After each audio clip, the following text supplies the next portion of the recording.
Et je termine, mes frères ainsi que vous, mes sœurs, avec ce hadith de la dernière personne qui va sortir de l'enfer. Ce hadith-là, il est long et il est vraiment impressionnant. Il est rapporté par l'imam Muslim sur Abdullah ibn Mas'ud radiyallahu anhu. Le prophète sallallahu alayhi wa sallam, il rapporte: le dernier à entrer au paradis sera un homme qui tantôt marchera, tantôt trébuchera et tantôt sera châtié par le feu. Quand il aura dépassé le feu. Ça y est, il n'y a plus de châtiment pour lui. Il a dépassé l'étape la plus difficile. Il a dépassé le feu. Devant lui, il lui reste quoi? La porte du paradis. Quand il aura dépassé le feu, il se détournera et dira: béni soit celui qui m'a sauvé de toi. Alhamdulillah, Allah il m'a sauvé du feu de l'enfer. Ça y est, le feu, on n'en entend plus parler. Affaire classée. T'imagines, il se retourne et il parle. Et il dit: béni soit celui qui m'a sauvé de toi. Il m'a certes donné une chose qu'il n'a donnée à personne parmi les premiers et les derniers. Pour lui, c'est le plus beau des cadeaux, d'être sauvé du feu de l'enfer. On lui élèvera un arbre et il dira: Seigneur, rapproche-moi de cet arbre pour que je profite de son ombre et boive de son eau.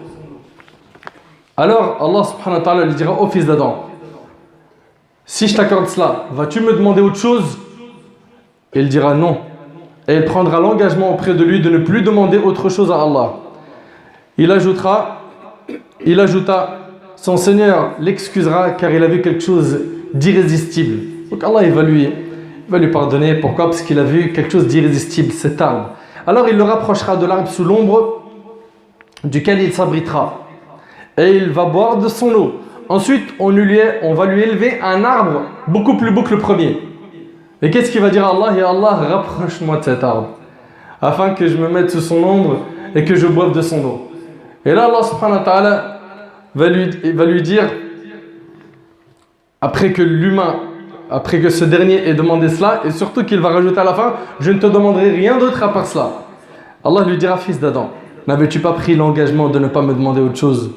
Tu t'es engagé, tu m'as dit: je ne demanderai plus rien à part cela. Peut-être que tu vas me demander autre chose si je te rapproche de lui. L'homme prendra encore l'engagement de ne pas demander autre chose. Son Seigneur l'excusera. Car il a vu quelque chose d'irrésistible. Ensuite, son Seigneur le rapprochera de l'arbre pour qu'il s'y abrite et boive de son eau.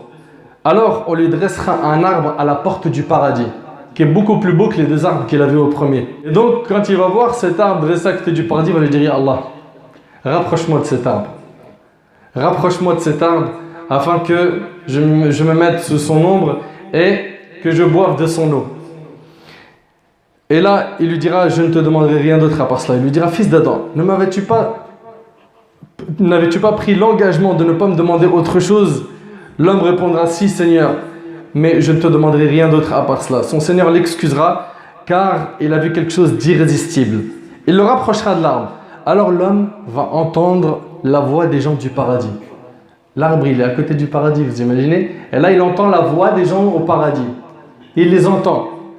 Et il va lui dire: Ya Allah, fais-moi entrer au paradis. Fais-moi entrer au paradis. Et là, il va lui dire: ô fils d'Adam, que te faut-il pour être satisfait? Qu'est-ce qu'il te faut pour que tu sois satisfait? Serais-tu satisfait si je te donnais le monde et une demeure semblable? Je te donne tout ce qu'il y a dans cette dunya et son semblable.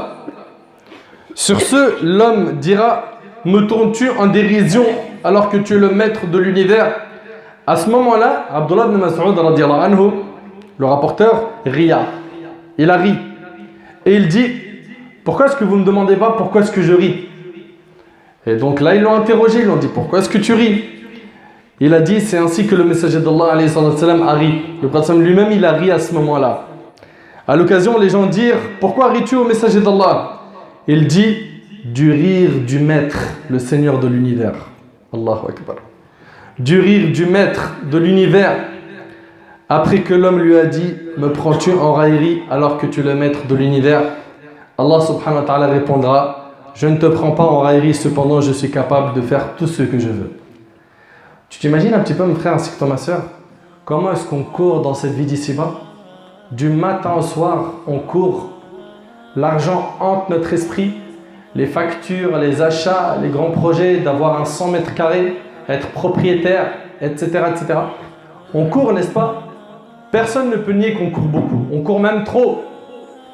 Alors, on en arrive à un stade où on dort mal. On ne voit plus nos enfants, nos femmes, on ne voit plus notre famille. Pourquoi? À cause de l'argent. À cause de l'argent. Ne te fatigue pas, mon frère. Sois de ceux qui se contentent de peu. Le séjour dans la vie d'ici-bas, il est court. Le plus important, c'est que tu construises quelque chose là-bas.